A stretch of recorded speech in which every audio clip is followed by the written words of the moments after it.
آله وصحبه ومن اهتدى بهداه. أما بعد، كنا تكلمنا في مادة الأديان، بدأنا الكلام عن النصرانية، وصلنا إلى مصادر النصرانية، وقلنا بأن الكلام عن النصارى أيضا كلام مهم، لأن النصارى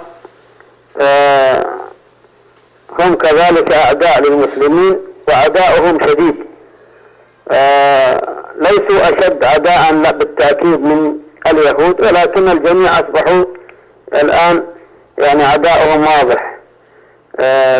نحن عندما نتكلم كل الكفار هم أعداء المسلمين، يعني لسنا نعاديهم نحن من طرفنا فقط، وهم ما شاء الله مسالمين، يعني كما يزعم البعض أن الإسلام دين عدائي، وأن أهل الإسلام أناس عدائيون، وفي دينهم الولاء والبراء يتبرؤون من كل أحد.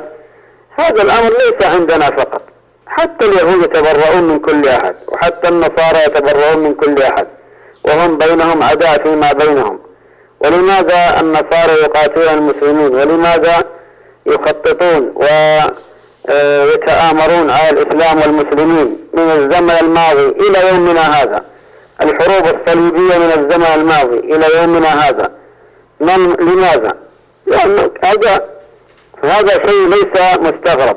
طبيعة البشر أنه يعادي من يخالفه في العقيدة، ولذلك لما جاء عيسى عليه الصلاة والسلام ماذا فعل اليهود؟ هم الذين دبروا لقتله وظنوا أنهم قتلوه، وصدقهم النصارى في ذلك، لذلك يعظمون الصليب، وهم يرون أن اليهود هم الذين وشوا به ليقتل. فكذلك لما جاء النبي محمد عليه الصلاة والسلام عند قومه يدعوهم إلى الإسلام عادوه، كما أخذنا في السيرة، وما من نبي جاء إلى قومه إلا عاداه قومه. إذن قضية العداء العقدي هذا كما قلنا ليس فقط من جهة المسلمين، ولذلك انظروا الآن من الذي يقتل في كثير من بلاد المسلمين؟ هم الإسلام، هم أهل الإسلام، هم الذين يقتلون. يعني الروافض يقتلون في المسلمين، النصارى يقتلون في المسلمين، اليهود يقتلون في المسلمين، البوذيين يقتلون في المسلمين، الهندوس يقتلون، المجوس يقتلون، وهكذا. إذا هناك طوائف كثيرة تسلطت على المسلمين. لماذا يقتلونهم؟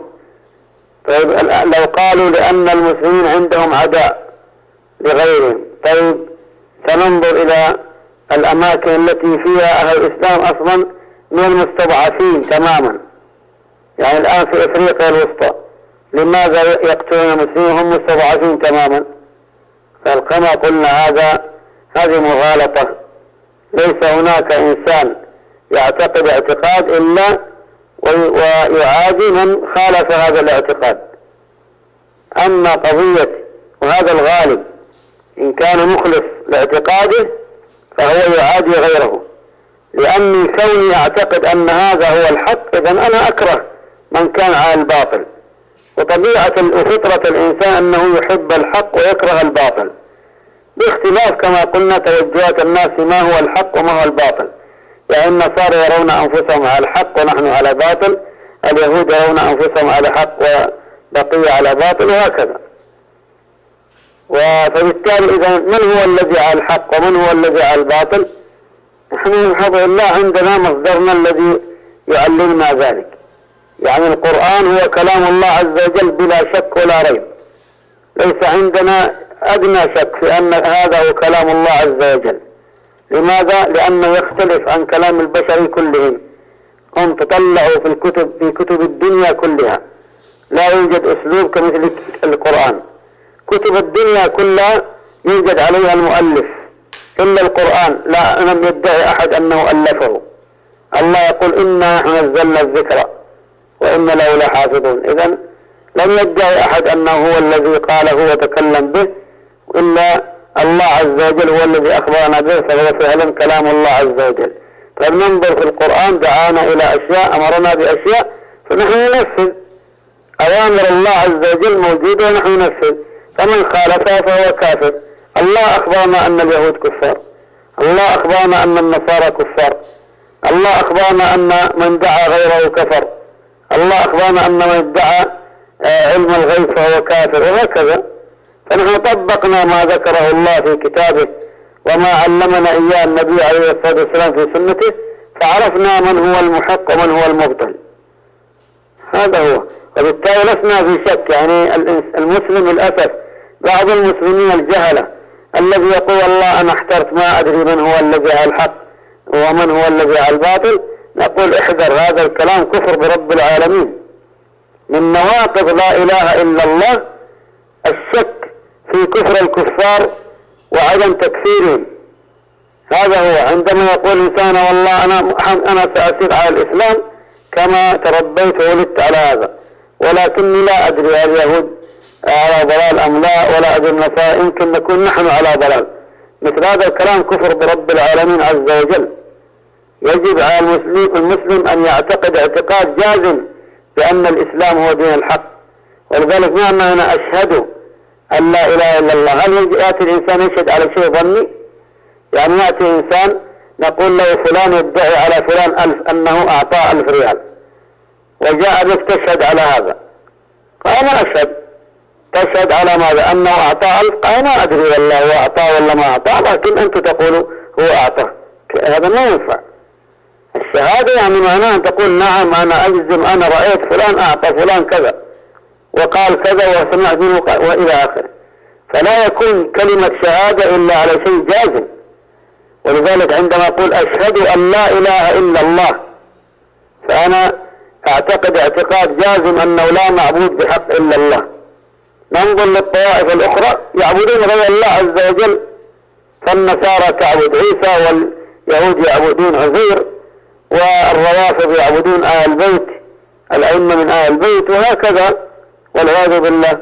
فبالتالي إذن هناك كفر، هناك إلحاد، هناك انحراف. فنحن نعرف الحمد لله الحق من الباطل، ونعرف الضلال، ونعرف الفسق، كله بفضل الله موجود عندنا. ما يلتبس علينا الأمر. نعرف أن المرأة التي لا تحتجب أنها وقعت في معصية، وأنها بهذا تكون فاسقة، وأن الذي يشرب الخمر فسق، وأن الذي يأكل أموال الناس الباطل ظلم، وهكذا.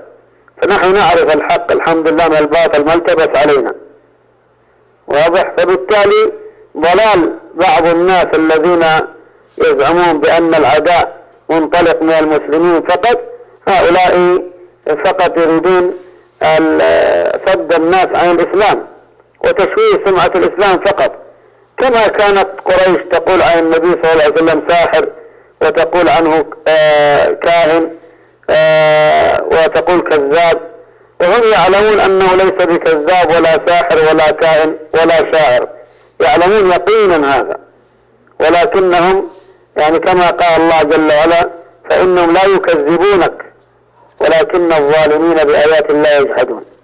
إذن قضية والعياذ بالله جحد لآيات الله واستكبار عن اتباعها، وإلا هم لا يكذبون النبي صلى الله عليه وسلم، يعلمون أنه صادق. لذلك يجب الحذر من مثل هذه الدعوات التي كثرت للأسف في هذه الأيام. النصارى كما حصل عند اليهود، تكلمنا عن مقدمة عنهم ثم تكلمنا عن مصادرهم. نفس القضية، النصارى عندهم كتب يستمدون منها اعتقاداتهم، فعقائدهم وتشريعاتهم يستمدون من أمرين، من مصدرين: الكتاب المقدس، والثاني المجامع النصرانية. أما الكتاب المقدس فالنصارى يقدسون كلا من العهد القديم والعهد الجديد. العهد القديم هو التوراة والكتب الملحقة بها، والعهد الجديد هي مجموعة الأناجيل والرسائل الملحقة بها. فهذه إذن هم النصارى يؤمنون بالعهد القديم والعهد الجديد، بخلاف اليهود. اليهود يؤمنون بالعهد القديم فقط، يعني ما يؤمنون بالإنجيل، لكن النصارى يؤمنون بالتوراة ويؤمنون بالإنجيل. فالعهد القديم عندنا التوراة والكتب الملحقة بها، والعهد الجديد هي مجموعة الأناجيل والرسائل الملحقة بها.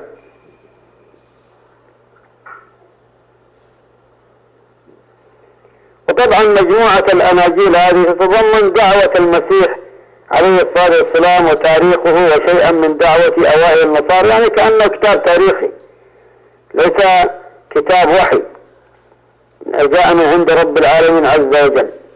وهذه الكتب هي الأناجيل هذه: إنجيل متى، وإنجيل مرقس، وإنجيل لوقا، وإنجيل يوحنا، وأعمال الرسل، ورسالة بولس إلى أهل رومية، ورسالة بولس الأولى إلى كورنثوس، فإلى آخر ما يذكرونه من العهد الجديد. فهي عبارة كما قلنا عن مجموعة الأناجيل، وهي إنجيل متى، وإنجيل مرقس، وإنجيل لوقا، وإنجيل يوحنا، وهناك إنجيل برنابا كذلك. فهي أناجيل مجموعة من الرسائل الأخرى هي مصادر بالنسبة لهم. طيب، هذه إسناد تاريخ الأناجيل الأربعة. الآن نريد أن نعرف معنى الإنجيل، ثم بعد ذلك نتكلم على هذا. فالإنجيل كلمة يونانية تعني الخبر الطيب أو البشارة. الإنجيل كلمة يونانية تعني الخبر الطيب أو البشارة. الإنجيل عند المسلمين هو الكتاب الذي أنزله الله عز وجل على عيسى عليه السلام هدى ونور. هذا الإنجيل عندنا. ما هو الإنجيل؟ تعريف الإنجيل عندنا: هو الكتاب الذي أنزله الله تبارك وتعالى على عيسى ابن مريم عليه الصلاة والسلام هدى ونور، كما قال الله عز وجل: وقفينا على آثارهم بعيسى ابن مريم مصدقا لما بين يديه من التوراة وآتيناه الإنجيل فيه هدى ونور ومصدقا لما بين يديه من التوراة وهدى وموعظة للمتقين. إذا الإنجيل هدى ونور، فيستحيل أن يكون الإنجيل داعية إلى الضلال وإلى الشرك، لكن لأنه حرف وبدل كما سنرى بإذن الله تعالى. ادعى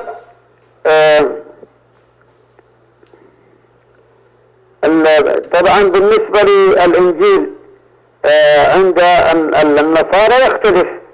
الإنجيل عند النصارى سنتكلم عنه بإذن الله تعالى. أما اليهود فلا يؤمنون بالإنجيل كما ذكرنا.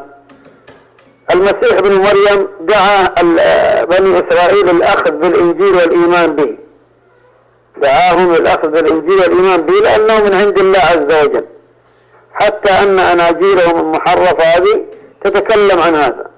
يقولون: بعدما أسلم يوحنا جاء يوسى إلى الجنة. يوسى يعني معناه جاء يسوع يعني معناه عيسى يسمونه يسوع. جاء يسوع يعني عيسى بن مريم عليه السلام. فهم يقول: وبعدما أسلم يوحنا جاء يسوع إلى الجليل يكرز ببشارة ملكوت الله ويقول: قد كمل الزمان واقترب ملكوت الله فتوبوا وآمنوا بالإنجيل. إذا هم اسم الإنجيل مثل اسم التوراة، معروفة عند اليهود، معروفة، وهو كتاب فعلا أنزل. ولاحظوا نحن نوافقهم على ذلك، يعني عندنا القرآن نزل بذكر التوراة ونزل بذكر الإنجيل، مما يدل دلالة واضحة على أن القرآن والإنجيل والتوراة نزل من مكان واحد، كل مصدر من عند الله عز وجل. وذكر الله لنا شيء مما ذكره في الإنجيل وشيء مما ذكره في التوراة، فالله سبحانه وتعالى أخبرنا بذلك. وبالتالي إذن جاء النصارى عندهم كذلك في دعوات ما يدل على أننا نعرف دينهم، وأننا فعلا عندنا مصدر مصدر ديني هو في الحقيقة يوافق مصادرهم الدينية الأصيلة، ولكن هم حرفوا وبدلوا وغيروا.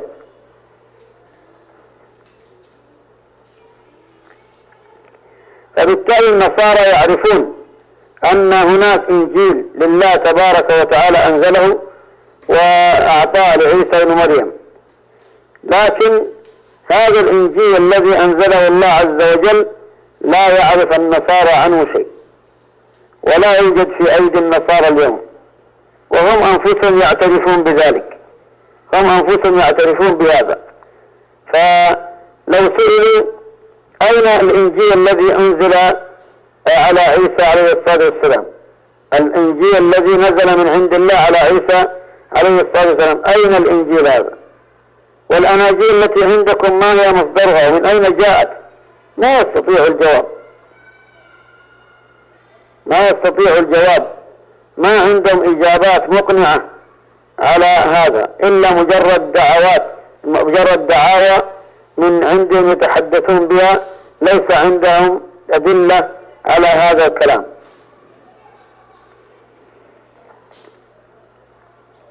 فهم يعترفون ولا بد من هذا على أنهم فقدوا كتابهم في زمن مبكر، والله جل وعلا قد قال هذا: ومن الذين قالوا إنا نصارى أخذنا ميثاقهم فنسوا حظا مما ذكروا به فأغرينا بينهم العداوة والبغضاء إلى يوم القيامة وسوف ينبئهم الله بما كانوا يصنعون. وصار عند النصارى الآن ليس إنجيل واحد، يعني نحن عندنا فضل الله قرآن واحد، هم عندهم 4 أناجيل يجعلون في مقدمة كتابهم العهد الجديد، ولا ينسبون أيا منها إلى المسيح، يعني ما في إنجيل المسيح، ما في إنجيل متى، إنجيل يوحنا، إنجيل برنابا، إنجيل لوقا، إنجيل مرقس، ما في أبدا، ليس عندهم إنجيل عيسى، ما يوجد هذا. وهم يزعمون أن متى ويوحنا يقولون بأنهم من الحواريين، يزعمون أن متى ويوحنا أنهم من الحواريين، يعني من أصحاب عيسى عليه الصلاة والسلام. وأما مرقس فيقولون بأنه تلميذ بطرس، ولوقا هو تلميذ بولس كما يزعمون. لو نظرنا إلى هذه الأناجيل فيها تاريخ عيسى عليه الصلاة والسلام، ذكر فيها ولادته، ثم تنقلاته في الدعوة، ثم ذكروا فيها نهايته بصلبه وقيامته في زعمهم، ثم صعوده إلى السماء.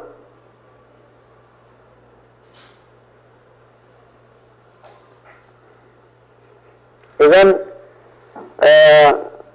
يذكرون شيء قد يكون في بعضها حق وفي بعضها باطل، يعني كونه صعد إلى السماء نعم حق، ولكن كونه صلب ومات ثم بعد ذلك عاد إلى الحياة مرة أخرى هذا أبدا ليس بحق، بل هو باطل أنكره الله عز وجل وعنفهم بهذا، لكن كما قلنا قد أضاعوا كتابه وانحرفوا انحرافا عظيما.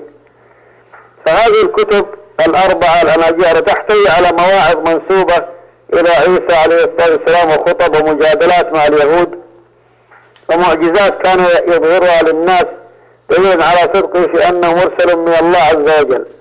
فهذه الأناجيل أشبه ما تكون بكتب السيرة، إلا أن بينها اختلافات، هذه الاختلافات ليست قليلة. يعني لاحظوا مع أنها الآن يعني يزعمون من عند الله، طيب الآن هذه الأناجيل التي عندكم مختلفة اختلاف واضح بين، ونحن نعلم ولو كان من عند غير الله لوجدوا فيه اختلافا كثيرا. فهو إذا كونه فيه اختلافات كبيرة هذا دليل على أنه ليس من عند الله عز وجل. ومن قرأ الأناجيل 4 يستطيع بسهولة أن يرى هذا التناقض والتعارض الموجودين في هذه الكتب. تكلم المؤلف بعد ذلك عن تاريخ الأناجيل 4 إجمالا. وطبعا نحن نعرف بأن يعني الكتاب المقدس إذا حوفظ عليه فإنه في هذه الحالة يحفظ الدين. يعني نحن بفضل الله عز وجل مع ضعف المسلمين والبعد عن زمن النبوة عن زمن النبي عليه الصلاة والسلام وكثرة المؤامرات على الإسلام وعلى أهله، في الزمن الماضي وفي هذا الزمن، وهو قد بلغ أشده في هذا الزمن، ومع ذلك لم يستطيعوا أن يحرفوا الإسلام. لماذا لم يغيروه ويضيعوه؟ يعني ما فقدنا نحن الأحكام، ما فقدنا الإسلام، ما نعرف الحق. نعم، هناك أناس كثير من المسلمين ضلوا وانحرفوا فسقوا ظلموا إلى آخره، لكن هم يعرفوا أنهم أخطأوا، لأن مصدر الإسلام موجود عندنا محفوظ، من أراد الحق يجده، ومن طلب العلم علم. لكن من أراد خلاف هذا فإنه سيحصل له الاختلاف والاضطراب في فهم النصوص، وإلا فالقرآن محفوظ وحفظ لنا الدين. وبالتالي إذن الكتاب المقدس إذا بقي محفوظا فإنه لا تضيع الديانة، وأما إذا فقد الكتاب المقدس أو حرف ضاعت الديانة، كما نشاهد يعني بوضوح حال اليهود وحال النصارى. فإن دليل واضح جدا على فضل الاستقامة على الدين الحق، وعظيم النعمة بحفظ مصادر الإسلام، وأن الدين الذي يفقد كتابه فإنه في هذه الحالة يحرف ويغير.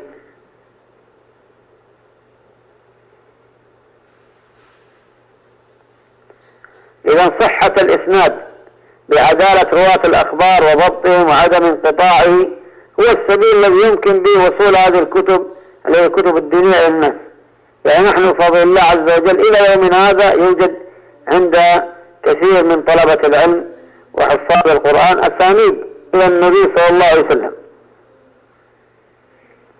في حفظ القرآن إلى الآن، لكن ما يوجد هذا عند اليهود ولا عند النصارى. عندنا بفضل الله يحفظ القرآن من الصغير والكبير والذكر والأنثى، ولكن لا يوجد هذا عند اليهود والنصارى. ما يوجد يهودي ولا حتى من علمائهم يحفظ التوراة، ولا يوجد يهودي ولا حتى من علمائهم يحفظ الإنجيل أبدا.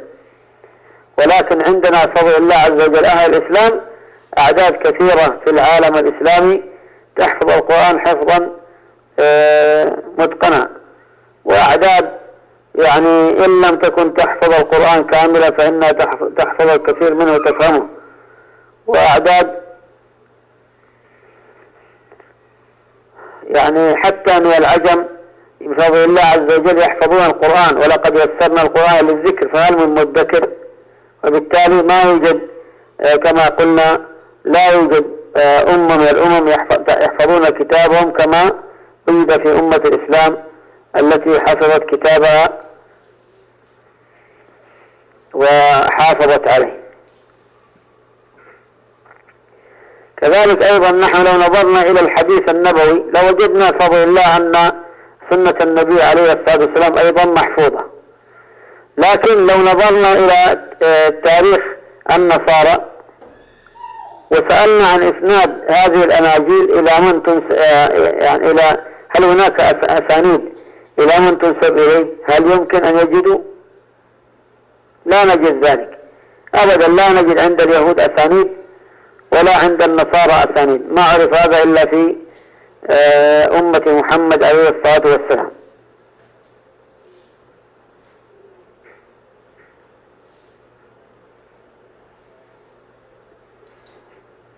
فإذا النصارى ليس عندهم أسانيد لأناجيلهم التي تنسب إلى أصحابه. الآن إنجيل مثلا مرقس، هل عندهم إسناد يصل إلى مرقس يعني حدثنا فلان قال حدثنا فلان؟ ما في، ليس عندهم ذلك. فجأة جاءوا هذا الكتاب كتاب إنجيل اسمه مرقس، اعتقدوه وأخذوا ما فيه وإن كان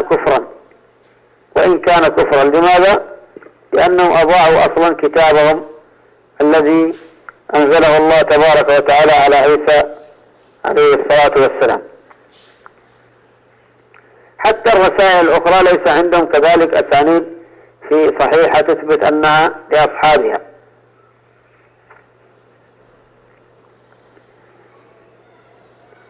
وعلى ذلك ما دام أنه ليس عندهم أسانيد فهذا دليل واضح على أن هذه الكتب وضعت من أناس بدليل ما فيها من المخالفات الشرعية كثيرة التي لا يمكن أن تكون من عند الله عز وجل.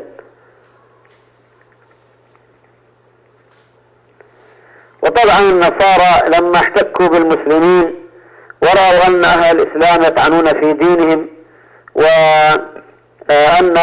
وأنهم ما استطاعوا أن يفعلوا كما فعل أهل الإسلام، يعني الآن نحن بسهولة نغيظهم بأنه ليس عندهم أسانيد لكتابهم وكتاب محرف ومبدل ومغير، في حين أنهم لو وجهوا إلينا نفس الكلام فيدهشوا عندما يروا أن عندنا حفظ لكتابنا للقرآن وللسنة، عندما يشعروا أن هناك في كل بلد حلقات لتحفيظ القرآن وحلقات لحفظ السنة، فلا شك أن هذا يصيبهم بإحباط.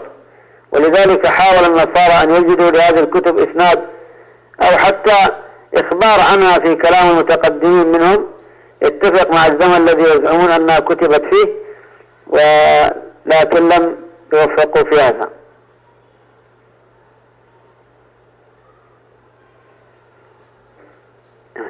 لم يوفقوا طبعا. لماذا؟ لا يمكن إلا أن يكذبوا، ومع ذا حتى الكذب ما استطاعوا يفعلوا هنا، لأن لبعده بعدا كاملا عن مثل هذا، فمحاولاتهم يعني باءت بالفشل. لماذا؟ من أين سيأتون بأسانيد؟ فلهذا اعترفوا بأن هذه الكتب لم تعرف إلا بعد موت من تنسب إليه بعشرات السنين. يعني إنجيل مرقس، إنجيل يوحنا مثلا، الأناجيل الأربعة التي ذكرناها، هذه كلها كتبت بعشرات السنين بعد وفاة الشخص الذي تنسب إليه. طيب كيف يكون ذلك؟ كيف يجوز أن نروي يعني ونأخذ بكتاب أصلا ليس عندنا دليل على أنه ينسب إلى صاحب هذا الكتاب الذي ذكر عنه؟ من أين لنا ذلك؟ يعني حتى كما قلنا النصارى يعترفون بهذا الأمر.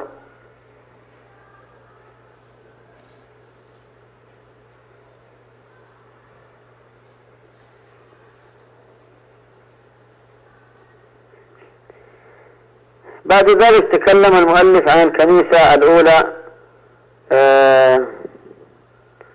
فقال من المعلوم أنه لم تكن في تلك الفترة كتب مقدسة تسمى العهد الجديد، ولكن الكنيسة لم تمكث بدون مصادر إلهية تستند عليها في كل شيء من وعظ وتعاليم وسلوك ومعاملات، وقد كان لها في هذا المجال 3 مصادر. فكان لها العهد القديم، طبعا هذا ضمن كلام نقله عن أحد النصارى. فالعهد القديم، المسيح، الرسل، هذه 3 مصادر يقولون بأن كتاب المقدس قد ألف من هذا العهد القديم، المسيح، الرسل. وهذا طبعا من يعني إلى 100 سنة بعد الميلاد. ثم تكلم عن فترة أخرى وهي من 100 إلى 170 ميلادية، قال ظهرت الكتب القانونية في العهد الجديد. فكانت أول مجموعة عرفتها الكنيسة من العهد الجديد هي مجموعة رسائل بولس، فهي أول ما جمع من كل كتب العهد الجديد. سبحان الله.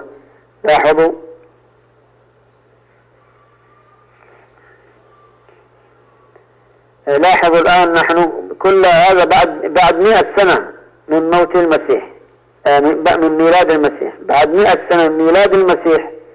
بعد هذا ظهرت كتب العهد الجديد كما يسمونه. يقول هذا المؤلف وهو القس فهيم عزيز، يقول كانت أول مجموعة عرفتها الكنيسة من العهد الجديد هي مجموعة رسائل بولس، فهي أول ما جمع من كل كتب العهد الجديد. ولقد كتب بولس رسائله إلى كنائس وأفراد بظروف خاصة ومواقف محددة. ثم قالوا أما المجموعة الثانية فهي مجموعة الأناجيل 4، وقد ظهرت هذه المجموعة متأخرة بعض الوقت عن مجموعة كتابات بولس. ومع أن تاريخ اعتبار كتبا قانونية مقدسة متساوية في ذلك مع كتب العهد القديم لا يزال مجهولا. انظروا، هذا كلام ليس كلام المسلمين. لو كنا نحن نقول هذا لقالوا أنتم تتحاملون وبسبب الحقد والحسد. نقول هذا كلام واحد، وليس واحد جاهل من النصارى، إنما وقس، يعني معنى ذلك أنه يعتبر عالم من علمائهم هو الذي يقول هذا الكلام.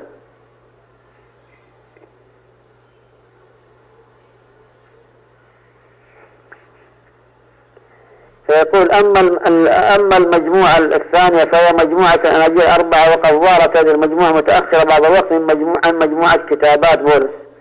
ومع أن تاريخ اعتبارها كتبا قانونية مقدسة متساوية في ذلك مع كتب العهد القديم لا يزال مجهولا، لكن الاقتباسات العديدة التي وجدت في كتابات آباء الكنيسة الرسوليين وشهادتهم تلقي بعض الضوء، لاحظوا ليس كل الضوء إنها بعض الضوء على هذه الحقيقة الجوهرية في العصر المسيحي، هكذا يقول هو. ويلاحظ الدارس الأمور الآتية. يقول أن بولس لم يشر في كتاباته إلى أي من الأناجيل المكتوبة ولا إلى أي كتاب عن حياة المسيح أو أقواله.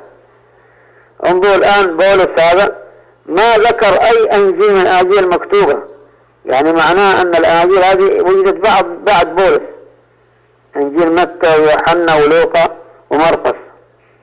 ثم ذكر هذا المؤلف 7 نقاط أورد في بعض اقتباسات المتقدمين من النصارى تتوافق في بعضها مع ما ورد في بعض الأناجيل بدون النص على اسم الإنجيل.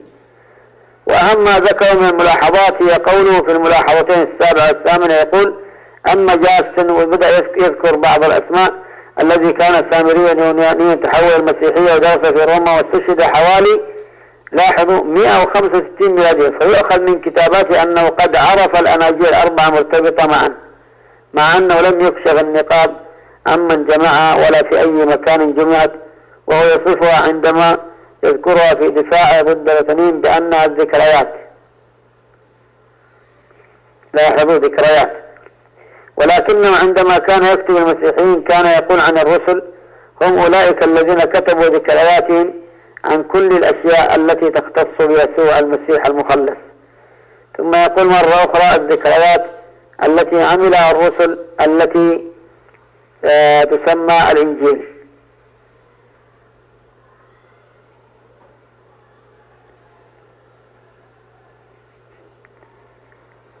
فهنا يقول: هم أولئك الذين كتبوا ذكرياتهم عن كل الأشياء التي تختص بيسوع المسيح المخلص. ثم يقول مرة أخرى: الذكريات التي عملها الرسل الذي يسمى الأناجيل.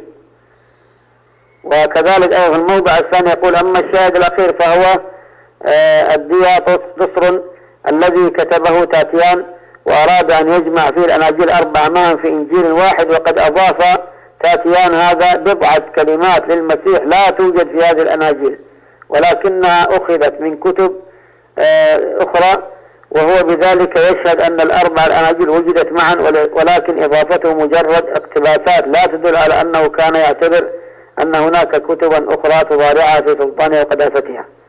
لاحظوا، هذا الرجل أضاف من عنده وهذا يشهد. إذن كتابهم يزاد فيه وينقص ويبدل ويغير. لماذا؟ لأنه كما ذكرنا ضيعه أصحابه. فهذا إذن أحد القصص المتعمقين المتخصصين في دراسات العهد الجديد، ومع ذلك هذا هو كلامه عن أناجيلهم، يعني هذا ليس كلام المسلمين.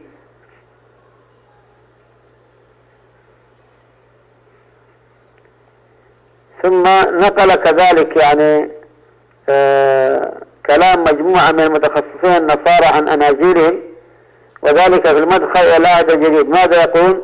لقد سيطرت على المسيحيين الأوائل فكرة تناقلتها الألسن شفاها، يعني شفهيا، تعلن انتهاء هذا العالم سريعا وعودة المسيح ثانية إلى الأرض ليدين الناس. وكان من بين نتائج هذا المعتقد أن توقف التفكير في تأليف كتابات مسيحية تسجل أخبار المسيح وتعاليمه، فتأخر لذلك تأليف الأناجيل إذ لم يشرع في تأليف أقدمها، وهو إنجيل مرقس الذي لم يكن قط من تلاميذ المسيح إلا بعد بضع عشرات من السنين.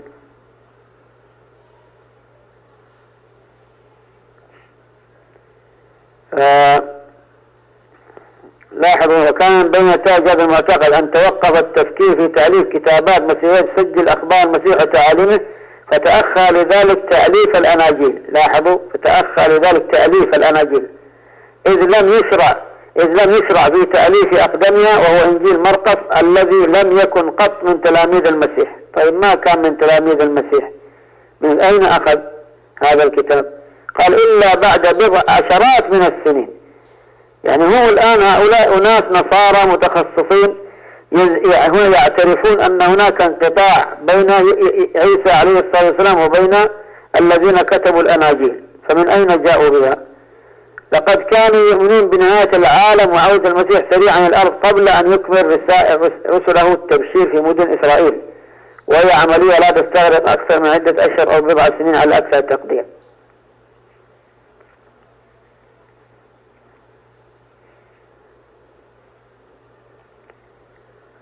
فبالتالي يعني هم اعترفوا بذلك. قالوا قبل أن يموت عدد من الذين وقفوا أمامه يستمعون إلى تعاليمه وعظه، وهي فترة يمكن تقديرها دون خطأ يذكر في حدود 50 عام على أقصى تقدير. يقول الحق أقول لكم إن من القيام ها هنا قوم لا يذوقون الموت حتى يروا ابن الإنسان آتيا في ملكوته، ويزعمون أنه يعود ثانية إلى الأرض قبل أن يفنى ذلك الجيل الذي عاصى المسيح، وهي فترة لا تتجاوز أقصى ما قدرناه أي 50 عام. وطبعا معروف أن هذا كله ما حدث. هل جاء المسيح بعد 50 عام؟ ما جاء. وكذلك أيضا أن العالم انتهى، أبدا ما انتهى العالم، لا زال موجودا، لا زال العالم موجود. فبالتالي إذن لم يحدث شيء مما ذكره، إذ لا يزال الكون قائما وبنو آدم يعيشون في عالمه الدنيوي حتى يأتي أمر الله. ولذلك فكرة عودة المسيح سريعا إلى الأرض بعد بضعة أشهر هذا لم يحصل، ولذلك بدأوا يدونون وهذه الذكريات. ومن هنا كانت النواة لتأليف أسفار، وهو ما يعرف بالعهد الجديد، وهي الأسفار التي لم يعترف بشرعيتها إلا على مراحل وعلى امتداد أكثر من 3 قرون، يعني خلال 300 سنة اعترف بهذا العهد القديم بعد ذلك.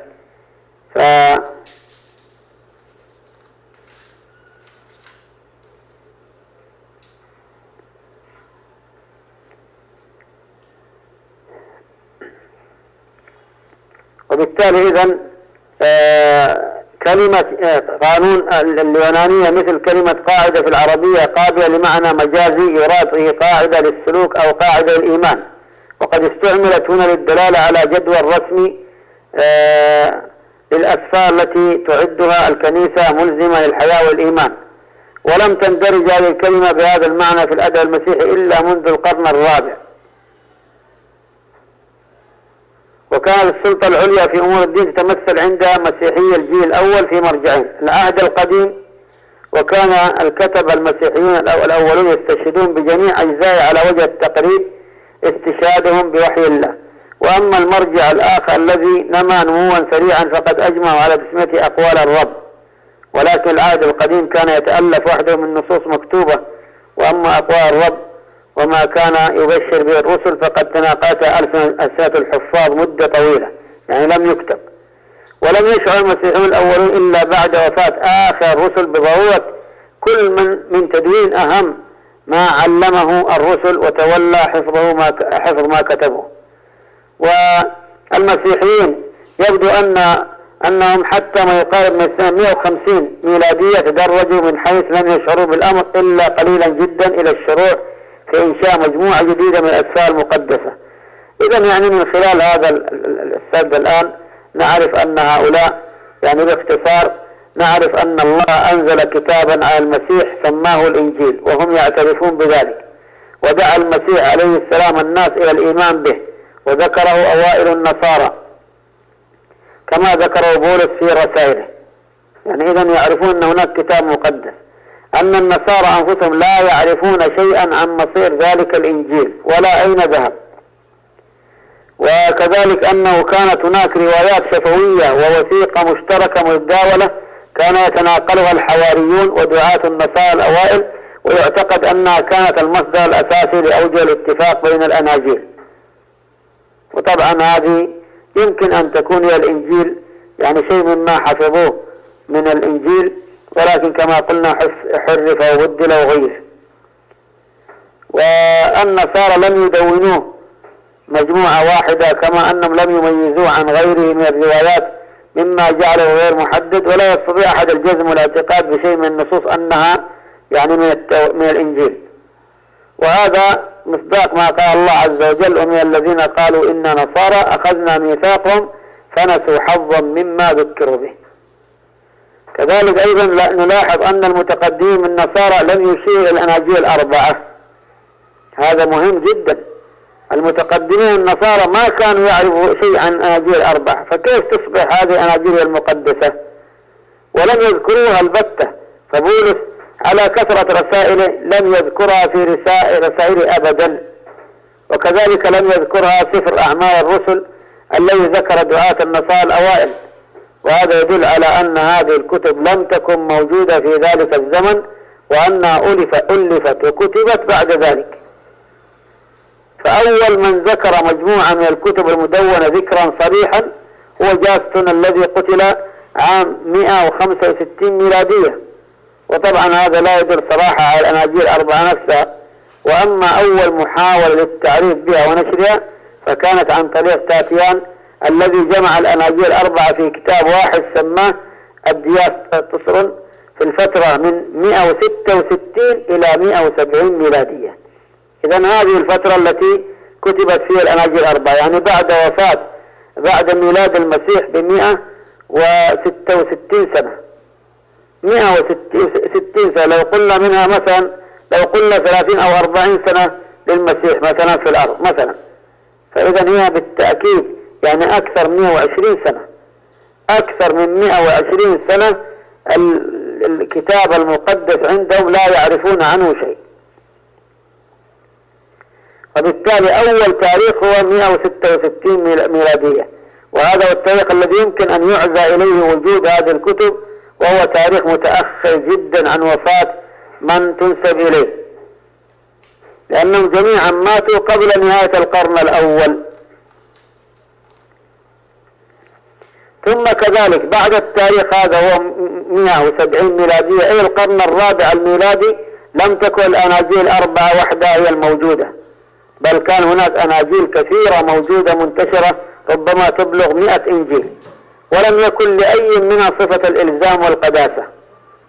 النصارى أنفسهم لا يعرفون بالضبط تاريخ إعطاء هذه الكتب صفة الإلزام والقداسة، يعني متى حصل أن أصبحت كتب مقدسة، وإنما يرون أنه خلال القرن الرابع الميلادي أخذت كتبهم صفة القداسة بشكل متدرج.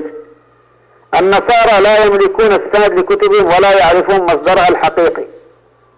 لاحظوا: ولا تعدوا أن تكون كتبا وجدوها منحولة إلى أولئك، يعني ما عندهم فقط كتب وجدوا أنه مدون أنها لفلان، لكن ليس عندهم أدنى دليل يدل على ذلك. ولذلك يعني الغريب أن النصارى الآن في هذه الأزمان يزعمون أنها كتب حقيقية وصادقة وتنقل بأمانة وإخلاص كلام المسيح وتروي أخباره، كما تجرؤوا على مثل هذا الكلام يعني وذكروه. يتعجب الإنسان منهم، يتعجب كل العجب. وناس عقلاء كيف يقولوا مثل هذا الكلام؟ لو كانوا مجانين لا إشكال، لكن كيف يزعموا هذا الزعم بينهم وبين عيسى عشرات السنين، أكثر من 120 سنة، فكيف يكون هذا الكلام؟ فبالتالي لا شك ليس عندهم إلا الدعوة فقط. قل هل عندكم من علم فتخرجوه لنا إن تتبعون إلا الظن وإن أنتم إلا تخرصون.